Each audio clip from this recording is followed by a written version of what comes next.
तो अगली बार आगो तो वर्दी पहन के आ बना ले। हेलो, कैसे आप लोग? आशा करते हैं आप लोग बढ़िया होंगे। एसएससी जीडी परीक्षा 2025 अब आपके एकदम करीब में आकर खड़ा है। तो हम लोग देख रहे हैं 2024 में पूछे गए एसएससी जीडी के कुल 53 शिफ्ट का प्रश्न पत्र का हाल बिल्कुल ऑफिशियल पेपर से एक एक प्रश्न को देखने वाले हैं। वीडियो नंबर 18, इससे पहले हम लोग 17 वीडियो कर चुके हैं। जिन्होंने नहीं देखा, प्लेलिस्ट बनाया, जाकर आसानी से देख सकते हैं। चैनल को सब्सक्राइब कर लीजिएगा अगर आप नए हैं तो, और वीडियो को देखते देखते थोड़ा देखिए। अगर आपको लगता है कि प्रीवियस ईयर क्वेश्चन करना है तो भैया वीडियो को लाइक तो करना पड़ेगा, ठीक है। वीडियो को लाइक कीजिए, शेयर कर दीजिएगा अपने दोस्तों के बीच। चलिए देखते हैं 24 फरवरी 2024 के पूछे गए सेकंड शिफ्ट का इंपॉर्टेंट 20 प्रश्न। चलिए पहला प्रश्न से शुरुआत करते हैं। पहला प्रश्न है, परिवार नियोजन कार्यक्रम का कार्यान्वयन निम्नलिखित में से किस भारतीय पंचवर्षीय योजना के प्रमुख लक्ष्यों में से एक था? तो परिवार नियोजन कार्यक्रम था चौथी पंचवर्षीय, इसका राइट आंसर होगा मेरे भाई, ठीक है। और भैया ये तो रिपीट प्रश्न है ना, आए बताओ। अगर जिन्होंने मेरा 76 शिफ्ट का पेपर देखा, साथ में अभी जो हम लोग करते आ रहे हैं ये सीरीज 53 शिफ्ट का, एक बार देख तो लो, रट जाओगे भाई, एक एक प्रश्न को रटवा देंगे। इतना बार रिपीट किया है एसएससी जीडी ने, ऐसे ही नहीं मैं लेकर बैठ गया हूँ ये इतना लंबा सीरीज चलाने के लिए, ठीक है ना। सब कोई एक ही वीडियो में डाल देता है सारा वीडियो को मर्ज करके। भैया वैसे पढ़ाई नहीं होता है। 12-12 घंटा कौन बच्चा बैठेगा जी पढ़ने है। जब भी शुरू कीजिएगा 1 नंबर क्वेश्चन से शुरू होगा, फिर आप उसको स्किप कीजिएगा। आपको ध्यान में रखना पड़ता है कि आपने कहाँ तक पढ़ रखा है, तो वैसे नहीं पढ़ाई हो पाता है। इसलिए मैं एक एक वीडियो आपको प्रोवाइड करता हूँ। आप आसानी से एक वीडियो खोलें, 5 मिनट में 7 मिनट में ख़त्म किए, नेक्स्ट वीडियो देखें, ख़त्म किए। तो ऐसे आपको लगेगा हाँ मैंने इतना प्रीवियस ईयर क्वेश्चन किया है। तो मेरे भाई इसलिए मैं एक एक वीडियो आपको देता हूँ। चलो, परिवार नियोजन कार्यक्रम चौथी पंचवर्षीय योजना रट लो, आएगा पेपर में। अगला प्रश्न देखते हैं। तपन कुमार पटनायक अभी पिछले शिफ्ट में आया था, फिर से आया। तपन कुमार पटनायक ने निम्नलिखित में से किस नृत्य शैली में संगीत नाटक अकादमी पुरस्कार जीता? तो छऊ नृत्य में बताया था ना, याद रखना। तपन कुमार पटनायक, छऊ नृत्य, इनको मिला संगीत नाटक अकादमी पुरस्कार। बस इतना याद रखो, पेपर में फंस जाएगा। अगला प्रश्न है, खान मंत्रालय के आंकड़ों के अनुसार सोने के अयस्क यानी प्राथमिक के सबसे बड़े संसाधन निम्नलिखित में से किस भारतीय राज्य में स्थित है? तो बिहार है सोना का सबसे बड़ा अयस्क। अगला प्रश्न देखते हैं। जलीय प्राणियों को पानी के अंदर सांस लेने के लिए निम्नलिखित में से किसकी आवश्यकता होती है? तो घुलित ऑक्सीजन चाहिए ना, पानी के अंदर घुला हुआ ऑक्सीजन की जरूरत पड़ती है जलीय प्राणियों को सांस लेने के लिए। अगला प्रश्न देखते हैं। अगला प्रश्न पूछा गया, निम्नलिखित में से कौन सा भारत में अर्ध न्यायिक निकायों का एक उदाहरण है? तो इसका राइट आंसर होने वाला है राज्य उपभोक्ता विवाद निवारण आयोग। आपका राइट आंसर हो जाएगा इस प्रश्न का, जो कि अर्ध न्यायिक निकाय है, राज्य उपभोक्ता विवाद निवारण आयोग। अगला प्रश्न देखते हैं। सिद्धार्थ सुचड्डे निम्नलिखित में से कौन सा खेल खेलते हैं? बताओ, सिद्धार्थ सुचड्डे निम्नलिखित में से कौन सा खेल खेलते हैं? तो स्क्वैश खेलते हैं मेरे भाई, ठीक है। सिद्धार्थ सुचड्डे क्या खेलते हैं? तो स्क्वैश खेलते हैं। एक ही प्रश्न को बार बार मैं रिपीट करूंगा जब तक कि याद ना हो जाए। अगला प्रश्न है, खाली स्थान ने वर्चुअल माध्यम के द्वारा भारत G20 अध्यक्षता के लोगो विषय वेबसाइट का अनावरण किया नवंबर 2022 में। तो प्रधानमंत्री नरेंद्र मोदी किए थे G20 का, ये भी आपको ध्यान में रखिएगा, पेपर में फंस जाएगा। अगला प्रश्न है, बारदोली सत्याग्रह निम्नलिखित में से किस वर्ष हुआ था? तो 1928 में। एक घटना और 1928 में हुआ था, भारत आया था। क्या आया था भाई? कमेंट बॉक्स में बताओगे।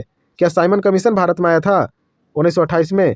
अगर हाँ तो कमेंट बॉक्स में बताओ, अगर नहीं तो भी कमेंट बॉक्स में बताओ कि 1928 में क्या हुआ था, ठीक है। तो बारदोली सत्याग्रह का राइट आंसर होगा 1928 में हुआ था। अगला प्रश्न देखते हैं। नीति आयोग के नए सीईओ के रूप में किसे नियुक्त किया गया? तो नीति आयोग के नए सीईओ बने थे BVR सुब्रमण्यम। इसका राइट आंसर होगा ऑप्शन नंबर 1। अगला प्रश्न है, भारत में कौन सा नियामक निकाय नियमों के अनुपालन को सुनिश्चित करने के लिए माइक्रो फाइनेंस संस्थान की देखरेख और पर्यवेक्षण करता है? जब भी ऐसा प्रश्न मिले भैया उसमें थोड़ा सा समय दो, कम से कम 30 सेकंड तो दे सकते हो, इज्जत दे सकते हो, क्योंकि ये भी 2 नंबर आपको देके जाएगा। थोड़ा सा ध्यान से पढ़ोगे तो आंसर निकल आएगा, ठीक है ना। ज़्यादा जल्दबाजी में रहोगे तो गड़बड़ कर दोगे। इसका प्रश्न का सही उत्तर होगा भारतीय रिजर्व बैंक RBI। तो भारत में कौन सा नियामक निकाय है जो नियमों का अनुपालन को सुनिश्चित करने के लिए माइक्रो फाइनेंस संस्थानों MFI की देखरेख और पर्यवेक्षण करता है? तो RBI करता है। अगला प्रश्न है, एक खेल के दौरान एक मानक आइस हॉकी टीम में कितने खिलाड़ी होते हैं? आइस हॉकी से सवाल पूछ लिया गया, कितने होते हैं खिलाड़ी? तो इसका सही उत्तर होगा 6 खिलाड़ी होते हैं आइस हॉकी में एक टीम में। अगला प्रश्न देखते हैं। जल्लीकट्टू निम्नलिखित में से किस त्योहार की एक विशेषता है? तो जल्लीकट्टू पोंगल त्योहार का एक विशेषता है, आपको याद रखना है। जल्लीकट्टू कौन सा त्योहार का एक विशेषता है? तो पोंगल। पोंगल कहाँ मनाया जाता है? याद आ रहा है? पोंगल याद आ रहा है कुछ? लिखो कमेंट बॉक्स में। पोंगल कहाँ मनाया जाता है, बिशु कहाँ मनाया जाता है, बिहू कहाँ मनाया जाता है, ओणम। चारों के चारों इसी क्रम में लिख दो कमेंट बॉक्स में, ठीक है। चलो कमेंट बॉक्स में हम रिप्लाई करते हैं भाई, ठीक है। हमको सब पता है कि कौन कौन उत्तर दे पा रहा है। अगला प्रश्न देखते हैं। भारत की 2011 की जनगणना के अनुसार सिख जनसंख्या का अनुपात में 0.2 pp की गिरावट आई है। देखो 2011 जनगणना में क्या हुआ ना कि सिख की जो जनसंख्या उसमें गिरावट आ गई भाई, 0.22% की गिरावट आई है। याद रखना किस धर्म में, तो सिख धर्म में। अगला प्रश्न देखते हैं। भारत में शुंग वंश के संस्थापक कौन थे, तो शुंग वंश पुष्यमित्र शुंग, याद है ना। भारत में शुंग वंश के संस्थापक कौन है, पुष्यमित्र शुंग। अगला प्रश्न देखते हैं। भारतीय संविधान के निम्नलिखित में से किस अनुच्छेद का उल्लेख समानता के अधिकार के अंतर्गत किया गया, तो उपाधियों का उन्मूलन इसका राइट आंसर होगा मेरे भाई। भारतीय संविधान के वो उपाधियों का उन्मूलन जो किया गया, अनुच्छेद का उल्लेख समानता के अधिकार के अंतर्गत किया गया। कौन सा, समानता का अधिकार में आता है उपाधियों का उन्मूलन। अब इसका आर्टिकल बताओ, अनुच्छेद, तो आर्टिकल हो जाएगा 18, याद है। आर्टिकल 18 में उपाधियों का अंत बताया गया है, ठीक है। उपाधियों का उन्मूलन आर्टिकल 18 में लिखा गया आपके संविधान में, आपको याद रखना है, पेपर में आएगा, ठीक है। अगला प्रश्न देखते हैं। निम्नलिखित में से किस खेल में ब्रेस्ट स्ट्रोक को एक तकनीक के रूप में पेश किया। भैया कितना बार सवाल पूछेगा ब्रेस्ट स्ट्रोक, अब देखते देखते बताना है। तैराकी हो जाएगा। ब्रेस्ट स्ट्रोक तकनीक का इस्तेमाल किया जाता है, तैराकी में किया जाता है। अगला प्रश्न देखते हैं।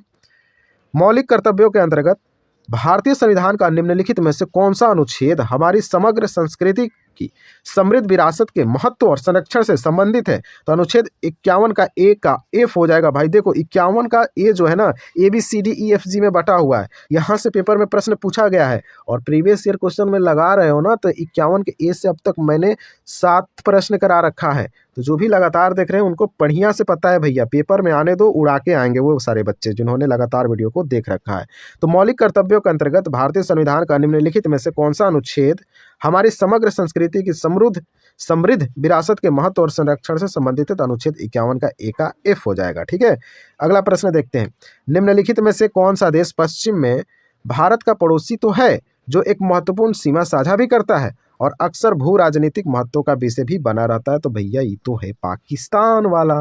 तो पाकिस्तान जो है भारत का तो पड़ोसी देश है, पश्चिम में बसा हुआ है, जो कि एक महत्वपूर्ण सीमा साझा करता है। बता दो भारत पाकिस्तान के बीच जो सीमा खींची गई उसका नाम क्या है, कमेंट बॉक्स में बता दो, पेपर में पूछा जाएगा। अक्सर भू राजनीतिक महत्व का भी हिस्सा बनना रहता है, तो बिल्कुल सही है, ये वही पाकिस्तान है, लुच्चा लफंगा, याद रखना है इसको। थोड़ा इसका बताओ, पाकिस्तान और भारत के बीच में कौन सा सीमा है, नाम बताओ। अगला प्रश्न देखो। लोक नृत्य खोरिया का संबंध निम्नलिखित में से किस राज्य से है। लोक नृत्य खोरिया का संबंध निम्नलिखित में से किस राज्य से है, तो वो है हरियाणा राज्य से। अब देखो ऐसे प्रश्न कहाँ देखने को मिलता है। लोक नृत्य खोरिया हरियाणा से संबंध रखता है नृत्य, याद रखना। तो PYQ में ही देखने को मिलेगा मेरे भाई। PYQ ओरिजिनल वाला कहाँ मिलेगा, तो स्टडी पॉइंट 11 पर ही मिलता है। तो चलिए इस वीडियो को यहीं समाप्त करते, नहीं एक प्रश्न और छूटा है ना, इसको देखते हैं।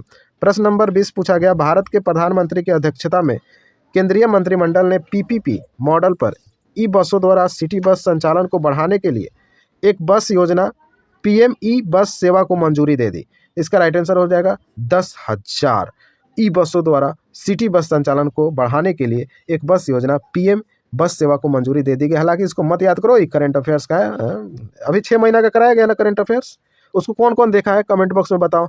6 महीना का जो करंट अफेयर अभी मैंने सर ने जो कराया, बहुत मेहनत लगा है भाई उस करंट अफेयर्स को बनाने में। ऐसे नहीं कोई क्वेश्चन उठाकर डाल दिया गया, कोर्स कंप्लीट हो गया, नहीं भाई, वीडियो कंप्लीट नहीं किया गया है। पेपर में जिस प्रकार से प्रश्न पूछे गए हैं GT में, हमने देखा, सर ने देखा, उस हिसाब से आपका पेपर तैयार किया गया। वो जो 6 महीना का करंट अफेयर उसको एक बार लगा लो बढ़िया से भाई, पेपर में देखना करंट अफेयर्स का टेंशन भी खत्म ही हो जाएगा, ठीक है। लेकिन उसको बढ़िया से एक बार लगाना पड़ेगा। तो वीडियो का डिस्क्रिप्शन में लिंक दे दूंगा, उसको देख लीजिएगा भाई, बहुत ही इंपॉर्टेंट वो करंट अफेयर्स है 6 महीना का, ठीक है। बहुत मेहनत लगा है उस पर, मैं बता रहा हूँ ना, बहुत मेहनत करना पड़ा उस करंट अफेयर्स के वीडियो को तैयार करने के लिए। तो मिलते हैं अगले वीडियो में, तब तक के लिए जय हिंद।